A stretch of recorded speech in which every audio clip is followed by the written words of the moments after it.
Akhir-akhir ini kamu mulai capek kerja, capek ngejar target, capek mikirin meeting, bahkan mulai bertanya dalam hati, Apa mungkin suatu hari nanti saya bisa hidup dari dividen saham? dan justru semakin lama kamu bekerja, pertanyaan itu biasanya semakin sering muncul. Masalahnya banyak orang ingin hidup dari dividen, tapi sedikit yang benar-benar tahu bagaimana menghitung modal yang dibutuhin. Kalau targetmu ingin menerima dividen 100 juta rupiah per setahun ya, sebenarnya berapa modal yang harus kamu bangun? Dan apakah target itu benar-benar realistis? Lalu bagaimana cara memulainya dari sekarang tanpa harus langsung punya miliaran rupiah? Yuk kita bahas.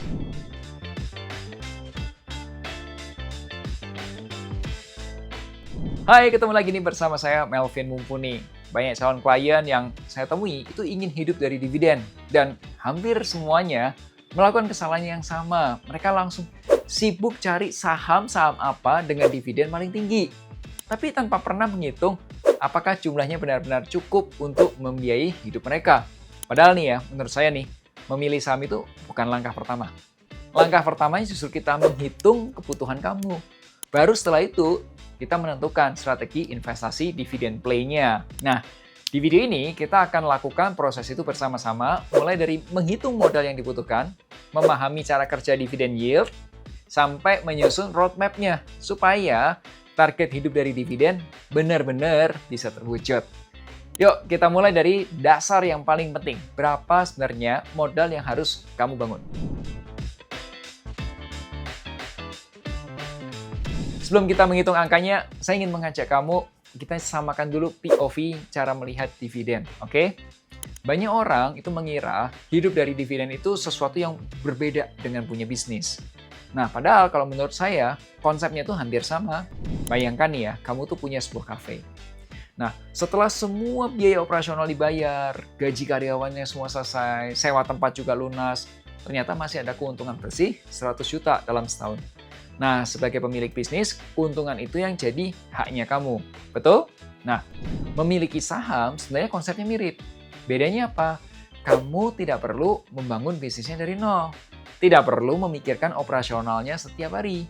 Karena bisnis itu sudah dijalankan oleh direksi perusahaan yang sudah tercatat di Bursa Efek Indonesia atau namanya perusahaan terbuka.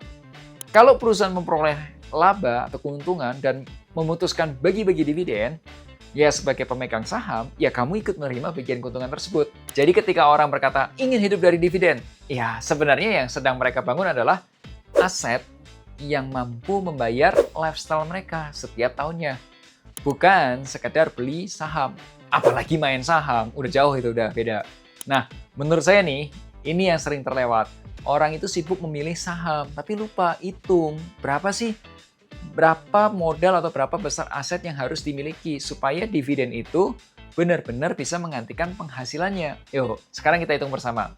Misal, targetmu adalah menerima dividen 100 juta rupiah dalam setahun.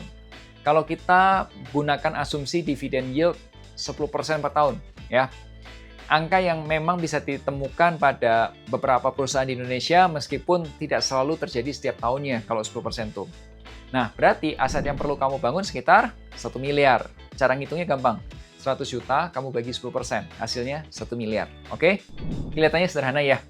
Nah, dan mungkin di sini ada juga yang mulai berpikir, Oke, berarti targetnya cuma 1 miliar.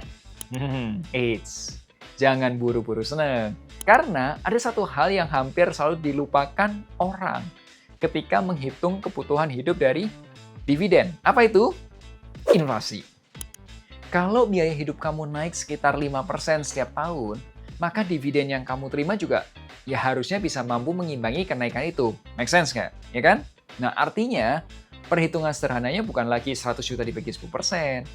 Tapi 100 juta dibagi selisih antara dividen yield dan inflasi. 100 juta dibagi 10% dikurangi 5%. Hasilnya berapa? 2 miliar. Nah, itulah kenapa banyak orang merasa udah ngitung, padahal ya kayaknya belum benar-benar ngitung ya, atau hitungannya kurang tepat gitu. Nah, kalau targetmu hidup dari dividen, berhenti mulai dari saham. Mulai dari angka yang ingin kamu terima setiap tahunnya. Kalau sampai di sini kamu mulai melihat hidup dari dividen sebagai sesuatu yang lebih realistis dan terukur, Tolong jangan lupa tekan tombol like-nya supaya YouTube tahu nih konten-konten seperti ini bermanfaat dan bisa menjangkau lebih banyak orang. Ceritanya belum selesai. Gini, karena angka 2 miliar tadi sebenarnya masih bisa menyesatkan kalau kamu salah memahami satu hal, yaitu dividend yield. Ada investor yang membeli saham dengan yield 5%. Tapi beberapa tahun kemudian ternyata menerima hasil yang jauh lebih besar. Lah kok bisa begitu? Nah, ini kita bahas dulu di bagian berikutnya. Nah, setelah tahu berapa modal yang perlu dibangun, sekarang muncul pertanyaan berikutnya. Kalau saya sudah punya saham dividen, apakah penghasilannya akan tetap segitu terus? Belum tentu. Bahkan disinilah banyak investor salah memahami dividen yield. Banyak orang membuka aplikasi saham, lihat dividen yield hari ini, lalu berkata, Wah, cuma 5-6%. akhirnya saham itu langsung coret dari watchlist. Padahal bisa jadi mereka baru saja melewatkan perusahaan yang selama bertahun-tahun justru memberikan dividen yang terus meningkat. Saya kasih contoh. Perlu saya tekankan dulu, ini bukan rekomendasi beli saham tertentu. Data yang saya gunakan adalah data historis untuk media edukasi.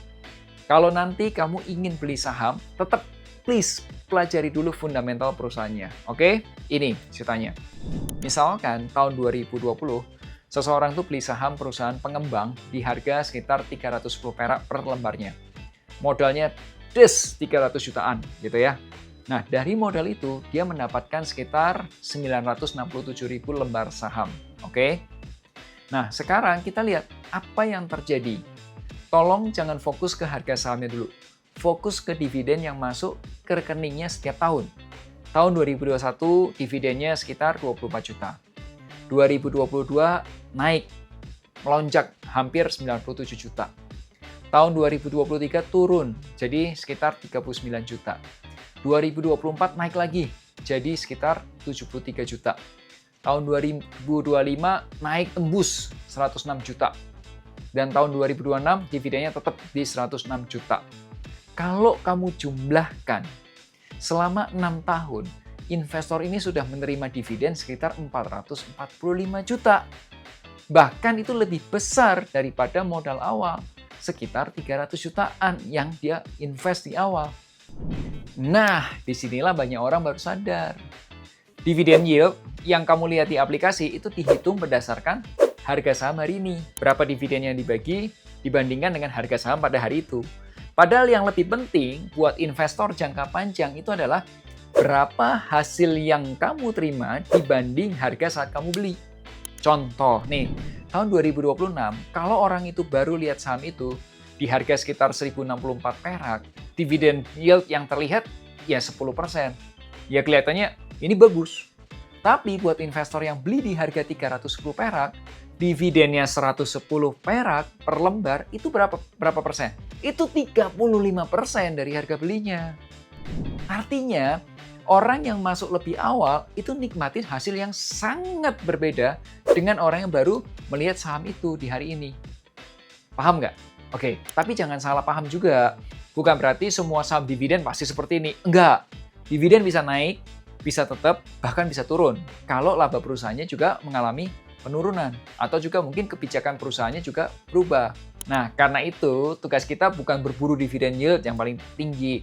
Tugas kita adalah memilih perusahaan-perusahaan apa yang punya peluang menjaga bahkan meningkatkan dividennya dalam jangka panjang. Dividen yield hari ini itu hanya menunjukkan kondisi saat ini, kayak di foto, cepret gitu. Tapi kekayaan investor jangka panjang itu dibangun dari harga beli yang tepat dan sabar nunggu dividennya bertumbuh. Itu kayak sebuah film, bukan foto ya, kalau kan foto, ini film. Nah, saya jadi penasaran. Kalau targetmu hidup dari dividen, berapa penghasilan dividen yang ingin kamu terima setiap tahunnya? Oke, tulis di kolom komentar ya. 50 jutakah, 100 jutakah, atau bahkan lebih? Nah, sekarang pertanyaannya, kalau kamu baru ingin memulai, apakah harus langsung nyiapin miliaran rupiah? Atau sebenarnya ada cara membangun secara bertahap? Yuk kita bahas di bagian berikutnya. Nah, sekarang pertanyaannya bukan lagi berapa modal yang dibutuhkan. Pertanyaannya yang lebih penting adalah, saya mulainya dari mana, Vin? Ya, kalau hari ini usia kamu masih di sekitar 30 atau 40 tahunan, dan targetmu adalah hidup dari dividen, menurutku ya, jangan nunggu sampai punya uang miliaran. Oke? Toh ya tadi kalau kamu lihat untuk dapat 100 juta bisa dengan modal 300 juta kan? Karena justru yang paling berharga itu bukan nominal uangnya, tapi waktu yang kamu punya, kamu miliki untuk bangun portofolio. Kalau memang setelah dianalisa ada saham-saham dividend play yang valuasinya sedang menarik, itu bisa jadi peluang untuk mulai membangun portofolio. Tapi ingat, keputusan investasi tetap harus disesuaikan dengan tujuan keuangan kamu, kondisi keuangan kamu sekarang, dan rencana investasimu. Kamu tidak langsung harus invest 1 miliar, 2 miliar gitu. Banyak orang juga mulainya dari 100 juta, 200 juta pertamanya, lalu nambah dikit-dikit ya, seiring pendapatan mereka juga bertambah. Nah, yang sering menjadi masalah itu bukan karena orang yang nggak mampu berinvestasi. Yang sering terjadi nggak punya roadmap.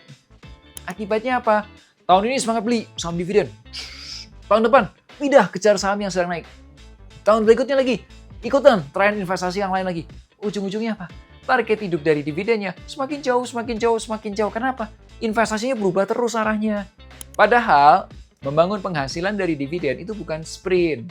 Ini lebih seperti maraton, atau mungkin juga cocok seperti orang nanam pohon gitu. Di tahun pertama, ya mungkin belum terasa hasilnya. 5 tahun kemudian, mulai kelihatan. 10-20 tahun kemudian, itu kayak pokoknya udah punya buah yang lebat setiap tahunnya. Orang yang hidup dari dividen bukan selalu yang memulai dengan modal terbesar. Seringkali, mereka adalah orang-orang yang paling lama bertahan menjalankan rencananya. Kalau kamu bingung, harus mulai dari mana, atau ingin tahu apakah strategi dividen play memang cocok dengan kondisi keuangan kamu sekarang, kamu nggak perlu langsung mengambil keputusan. Kamu bisa ngobrol dulu dengan tim finansialku melalui WhatsApp atau link yang ada di deskripsi video ini. Kita bisa bantu review portofolio investasi kamu, lihat apakah fondasi keuangan kamu juga sudah siap, gitu, sudah rapi, sudah kuat, lalu kita mendiskusikan strategi yang paling sesuai dengan tujuanmu. Karena tujuan kita bukan sekedar membeli saham, tujuan kita adalah membangun sumber penghasilan yang bisa menemani hidupmu dalam jangka panjang. So, ingat selalu hargai kerja kerasmu, share kalau kamu suka video ini. Sampai jumpa di Melek Finansial hari Rabu depan. Akhir kata, make a plan and get your financial dreams come true. Tonton juga playlist saham.